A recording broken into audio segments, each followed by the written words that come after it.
Hi, good morning. Have you heard of brands like RPG, Big Bazaar, Spencer's, ADT, Lifestyle, Shopper Stop, the man behind all these successful brands across the regions? Happy to introduce Gaurang Govin. I'm delighted to speak to him today because he carries with him 30 plus years of experience in all these brands which I just spoke to you. Now he's the founder of CGR Brands and he's also a Six Sigma Black Belt champion and he's a certified independent director. Now welcome to Gurangji. I think many of us wanted to understand from your rich experience, when did in India the organized retail start? I'm also curious to know about this. Please help us. Thank you very much, Sunilji, first of all, for a nice introduction. And if you recall, 1991, when the Congress government was there, and that was the first time in India, the economic liberalization happened that time, which means that the market was open up for various companies. Internationally also, it was opened up. It had never happened earlier in the history of India. So the credit goes to the government for opening this piece. And it led to mushrooming of retailers also. So if you recall, Food World used to be there. And the first started the Food World, then at that time Nilgiri started, then Shopper Stop started, Pantaloons started, and in 2001 Big Bazaar also started. And then if you see the era 1993, the birth of organized retail happened. 2001, the transformation happened, means the identity was created by the Big Bazaar. And then 2006, it started giving the scale. So Spencer's expanded, Aditya Birla's expanded, Reliance expanded. And that's how the mushrooming of retail stores happened across India in various cities. Thank you so much. When you talked about 2001, I think I also had really goosebumps. I could, still think of large queues standing up in front of the Big Bazaar on the first 2-3 days of opening. People were buying anything they wanted to buy. Yes, that was one hell of experience. Thanks for bringing that to in India. Now, a personal question. Did you ever imagine that India would move from a Kirana-led shopping to a 10-minute delivery? No, I never thought like that, actually, very frankly. In fact, it's a transformation which has happened, and the convenience has been created for the consumer. If you look at the Kirana store, the small businesses, etc., they have been impacted. India is a 140 crore plus population country. So we have the responsibility to provide, income to everyone in the country, actually. So it has to have the balancing act. That's important. Considering the kind of population we have, had we been having the smaller population, it would have been much better situation. But that's fine because it is giving convenience to the consumer, which is a far better way to look at it. But then also we looked at that the mushrooming of the growth of quick commerce have happened, and it is moving at a very tremendous pace at this point of time. Adding of dark stores, etc. The convenience is continuously increasing day by day, which is positive side of it. But then where will it end? We don't know actually at this point of time, right? There is always a curve where customer will move back to retail store. I can give you an example. I'd been visiting malls very frequently with my family. And yesterday when I visited, I saw the period of 2007 and 8 in one of the malls in India, which means it was flooded with consumers actually. And that was Sunday. So what I'm sensing right now is that customer also understands how to keep the balance between quick commerce, the retail, e-commerce, etc., etc. So everybody is going to exist and going to operate in the market.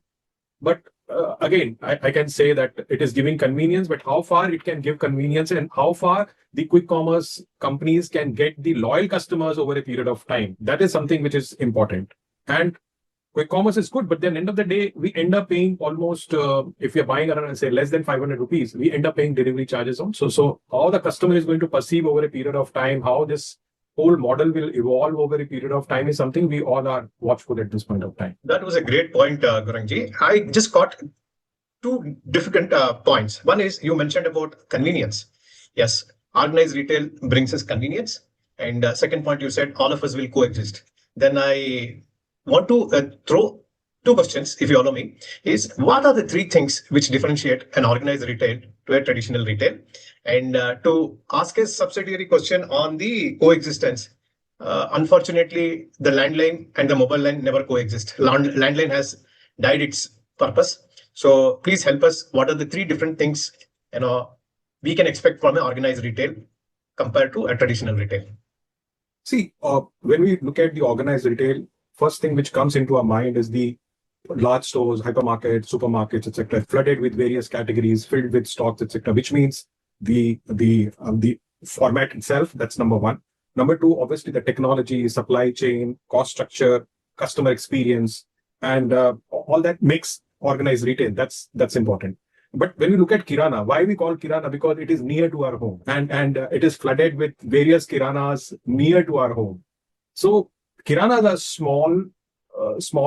I would not say small stores, small shops. They keep some 200, 300 articles, and which are like very fast moving articles, and they customers come and buy it, and they get credit also. Customers get a lot of credit. Relationship is far better when it comes to Kirana versus the organized retail. Now, when we say organized retail, it has to have the element of warehouse, technology, look and feel, customer experience, training to the staff, proper display, compliances, etc. So that's when the scale goes up, the compliance level and the necessary requirements also goes up. So which means the investment also goes up. But in India, since we are a 140 crore population, per capita income is almost $2,800. At this point of time, it used to be earlier, it used to be very low. So everybody is trying to survive. The best way to survive is to open a Kirana store, which can easily feed a family of 4 and 5 people with an income of, say, 25,000 rupees to 30,000 rupees. And for FMCG companies, it creates a strong penetration model also. So they can go to the nearest place to the consumer and serve the customer easily. Guruji. And one important aspect you touched upon was touch and feel.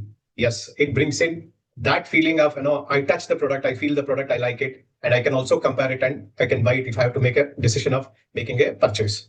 Now, another question I wanted to always understand is, if I'm opening a modern retail outlet or a store, what are the parameters I should consider before opening? So first of all, the market potential, whether the retail store can really handle can really manage within the market potential, that is important. And the second is the financial viability. When we open the store, how much time will it take to make it profitable? And then operation means warehouse access, vendor access, manpower access, license availability, and supply chain access. All that is important. So these 3 factors are very important. And market potential is important because it requires population size available in that catchment. That is number 1. Number 2, the income level of the people living in that area. The third is the overall potential of the consumer to afford the product. Sometimes what happens is we have basic products, then semi-premium products, and then premium product. Now, in order to survive in a catchment with a retail store, the strategy could be basics, could be semi-premium, could be premium, could be private label, etc., etc. So population, income, competition, and footfall, all these 4 parameters are important. Rental is also very, very important. 8 to 10% to the total expenses, which you call OPEX. It should not be more than that. And what is the time frame of making it break even? Is it 6 months? Is it 2 years? Is it 1 year? Is it 4 years? I remember when we used to start, the question used to be that we will take longer time to make it profitable. But end of the day, when we take longer time to make it profitable, we end up making huge losses also. So the right planning, etc., is extremely important too. Then the key takeaway is that validation of the catchment area. That is the most important part. Validation of the rental area, validation of the competition within the same area. That is also a key takeaway here. And then how much time we are going to take to make the store profitable. Karanji, I picked 3 points from your answer: market potential, range matching the customer profile. Third is the profitability. I think these are the 3 valid points you brought out. Now, having said that, I match these 3 things. What are the different options available?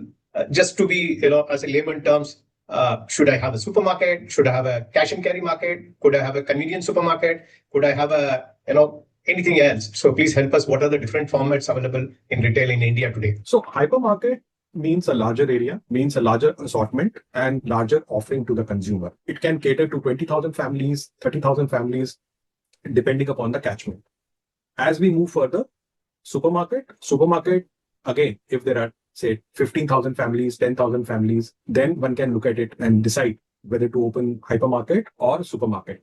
And the convenience store is like, with the thought process of the same like Kirana stores, that I am competing with the Kirana store, but I have a better assortment than Kirana. And then I'm pushing the customer to come to my store because I've got a better assortment and better pricing options. But let me tell you, pricing options almost remains the same. It doesn't matter much actually at this point of time, because the FMCG companies don't create a problem for their regular channel at this point of time. But the pack size could be different than in that situation. So then we have, as I said earlier, hypermarkets, supermarkets, convenience stores. And then if you look at the non-grocery part of it, then we have got EBOs available. And these EBOs are exclusively catering to the brand, and they are very large in numbers across India, and it is giving good value addition to their top line in their business. I get your point, Garangji. So, well, we have different offerings, different sizes for different customers. As they say, one size doesn't fit all. So we have different sizes for the different customer requirement. So you told me regarding the market potential. You told me what is the size which fits the customer. Now, please tell me, if I have to call myself as a successful retailer, how should I be measured? Whether the profitability, longevity, or my footfall? Footfall is the initial step to do the business. Actually, this we have already spoken, because if you look at the catchment carefully before finalizing the store, then we are going to get the footfall. That's not a problem. But then, in order to measure retail success, important is for financial part of it, gross margin, EBITDA, sales per square feet, and GMROI. These are extremely important KPIs. And for operation purpose, inventory turnover, fill rate, shrinkage, and sell-through. These are important ones. And for customer conversion, average bill value, or we call it basket size, and repeat customers, and NPS, Net Promoter Score, which is linked with the loyalty of the store. Key takeaway here is the revenue alone never tells the full story. These are all basic KPIs which will guide to keep correcting your store assortment, offering, pricing, promotions, etc., etc. And after understanding the NPS score, one can reimagine the fresh strategy for their customers. It all begins with the catchment area where I am selecting to make my store. Then how is my business value for each customer? What is my gross margin? What is my NPS score? Are all some of the important KPIs to measure my success rate as a good retailer, because all businesses should make profit. That is why the businesses are there. Having said this, it is always intriguing me. I don't want to name the brands here. Is why does the most modern retailer companies are shutting down today? Okay, that's very interesting. Actually, important is the rapid expansion and expansion at the debt, high rental cost, high fixed cost, and then failure to adopt to e-commerce and quick commerce model. So retail alone cannot survive. One has to have the marketplace integration. One has to have the quick commerce thought process also, the places where they cannot open their retail store. I think retailers are a little slow in adopting this at this point of time, because they believe that retail is something which will get them their bread and butter. And if you look at Subiksha, if you look at Vishal Mega Mart or Future Retail, they died because of debt only and rapid expansion, a blind expansion, I would say. So important is that you conserve your cash and ensure that your KPIs are great. You open faster, but then end of the day, you close also. I remember in 2008, I closed many stores, many regions also. That was a consolidation phase after the rapid expansion in 2006. So it's a curve. When I open the store, I expect sales to happen. I expect myself to make money out of it. But if I don't achieve profits faster or sooner, I would say, then I should not have emotions attached to it. I should be able to decide with the wisdom, with the experience, that whether this will work or not. And maybe I can shift my store to some other location and take it forward. So the cost is something which is like killing the retailers in their profitability target achievements. Very interesting point. You talked about the rapid expansion. Another point I could get was, till recently, whenever I meet modern trade retailers, they talk about e-commerce, quick commerce being competition. But now you said, let us look at integrating it. Let us look at, coexisting with the quick commerce and e-commerce. Having said that, well, all of us know footfall is one thing which drives our business. Apart from footfall, let's say price, range, delighting of the customers, what really drives the footfall into the outlet? It will be interesting to know from your side. Okay, supposing a new store opens, right? You can look at your experience also, and I can give you my experience also. I'll be very enthusiastic to visit the store and check the prices. And if the prices are not great, I will not go again. So which means first is the price and the promotion. These are two very important factors which drives the footfall. That's number one. Number two, range and assortment. When I go with my laundry list of all my daily household list or monthly household list, am I getting 70%, 80%, 90%, 100% of the list product or not? And then what is the mix of brands I'm keeping in that?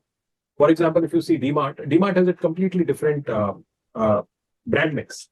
Whereas if you go to Spencer's, Spencer will have completely different, or you can go to Nature Basket, you will find completely different assortment mix. So considering the correct catchment, where exactly we have opened the store, what is the assortment we are keeping, what are the KPIs we are keeping, what is the price and the promotion I'm keeping, that will decide the visibility within the catchment for the consumer. And last not the least is the fill rates. Am I able to provide the fill rates continuously across 365 days to my consumer? If I go to a store and I want to buy some, say, fresh milk and bread, say at 7 in the morning or 7:30 in the morning, but if I don't get, and store says, look, sir, wait, please wait, our products will come at, say, 8 or 8:30.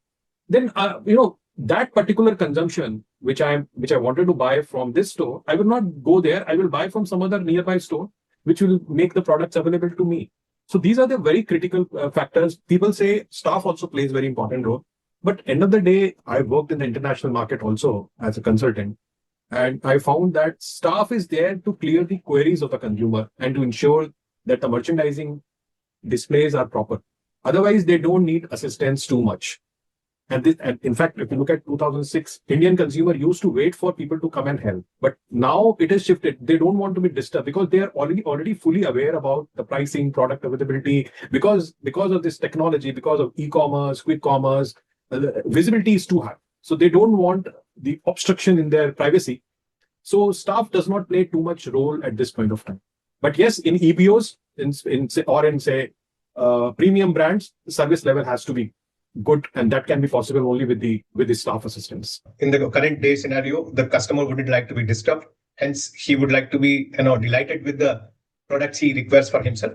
And as and when the display is prominent and he's able to access his product, of course, with definite footfall, you will definitely have a success in your hands, is what you tell me. I understand completely. And another interesting question which brings us is that, a quick commerce or e-commerce is a competition for me, or all of us can coexist? Actually, quick commerce is creating a threat to the e-commerce companies. The reason is very simple. When I buy something from e-commerce, I generally, they take 24 hours to give the delivery. But in quick commerce, I get it in 10 minutes or 20 minutes at a time. So now Amazon, Flipkart, all these people have started getting into 10 minutes delivery also. So it is, at this point of time, it is considered as a threat.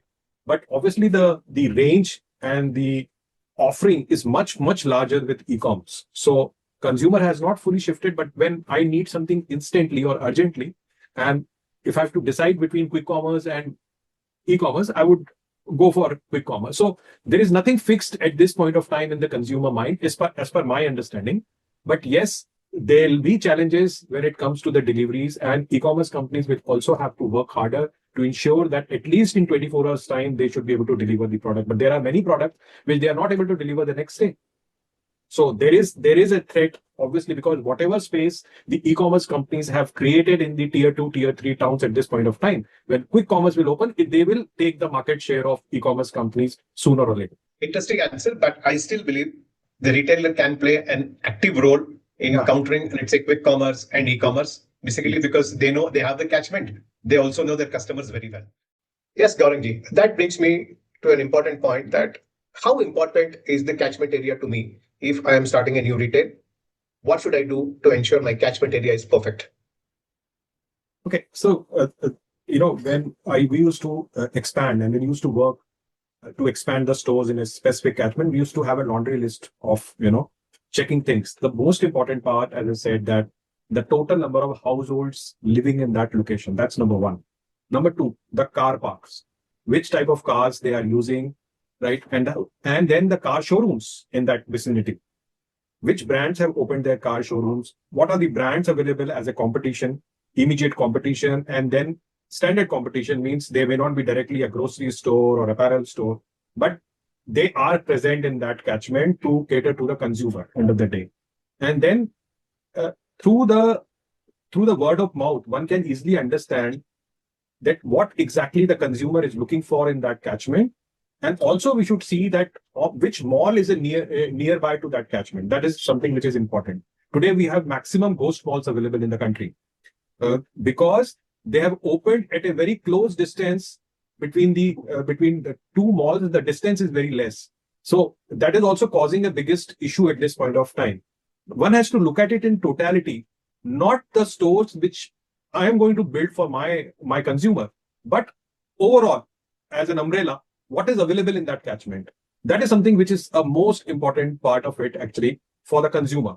And also, it is not necessary one has to open the store in the mall itself. They can look at high street, they can look at side streets also. End of the day, if you are a destination for the consumer, you need not to pay extra rent to the landlord. You can open in the side lanes with the parking facility, etc., which is the most convenient factor for a consumer to come to you.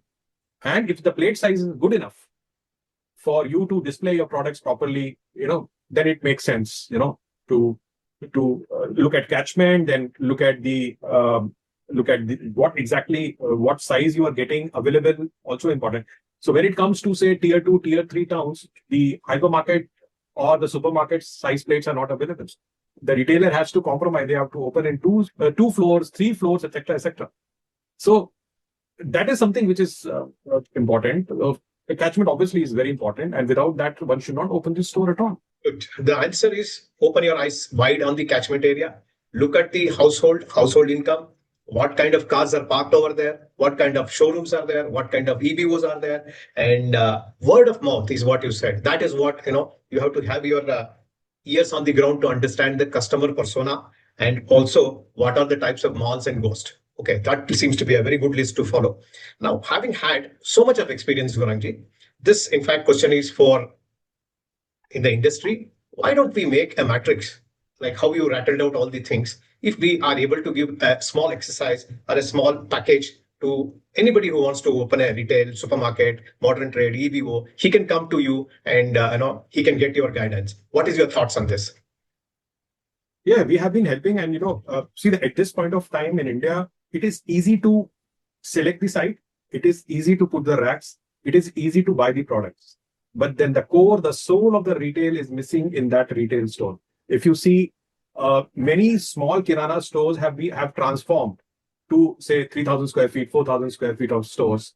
And if you can't differentiate between now the organized retail versus the little larger kirana store end of the day. But important part here is that mind shift thought process, basically how they are thinking at this point of time when it comes to expansion. Today, if one store is doing say 1 crore or 2 crore or 3 crore annually, they have surplus cash available. Where exactly they are using that cash? Are they using it for expansion? Are they using it for technology? Are they using it for various other things, which is very important from the consumer point of view? I know somebody who has a retail software company. They have got many kirana dukans available, but then they want to remain as small retailer. That's their choice. Now the time has come that if they don't expand from 1 store to 2 stores or 3 stores or 5 stores, their generations will not make money. That is number one. Number two, adoption of technology is extremely important. Otherwise, they will continue to sit whole their life at Galla and keep collecting cash. That's it. The whole life will be wasted just like that.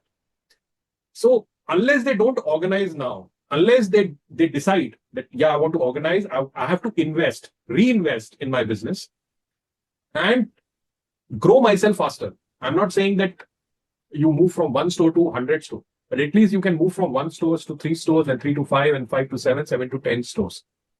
Adoption is important. Key KPIs adoption. We are in talks with one of the companies which is in retail, and I had the meeting with the MD, and then MD said that I need your guidance and support. My second question was, why do you need my guidance? You have teams available. They will take care of it. See, we want somebody who can guide us that are we taking the decisions correctly or not, and keep correcting us from time to time basis, so that whatever time, money, investment we are doing in our business, we are able to grow faster. We are able to achieve the KPIs which we have targeted, and end of the day, we achieve our objectives. So adoption and grow faster. If these are the things which you want to do, of course, Gaurangji has done it for RPG. He has done it for Big Bazaar. He has done it for Spencer's and many other retailers in India and abroad. So please do get in touch with him for a quick chat or a 1 hour session. Whatever is your needs, get it answered by the expert. We are available at CGR Brands. I would like to extend my thanks to Gaurangji for having agreed to come on this chat and help us understand from where we started as a individual self-employment as a retailer to modern day retailer. Thanks. It was very nice talking to you. I look forward to having many more interactions with you, Gorangji. Thank you very much. Thank you very much, Sunilji. All the best, taking out time, and best wishes for your future projects and current projects. Thank you very much.